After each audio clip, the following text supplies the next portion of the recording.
biggest change we've seen in the automotive repair industry is just computers, really. Electronics, computer controls, networking.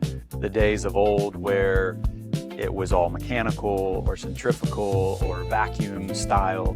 It's all replaced by sensors, it's all replaced by computers, modules, programming. Yeah, there's lots of opportunities to educate customers about the ever-changing technology on their vehicles, but the modern day automobile with multiple computers and all the electronics on board and the knowledge that it takes to diagnose and fix it, we're trained on that. We got a great team. And it just is so much to keep up with, but super exciting to do it. The thing that stayed the same the most is our concern and care for customers, honesty for their problems. I've realized through the years that, yeah, we work on cars, but honestly, we help people. We just happen to do that by working on cars.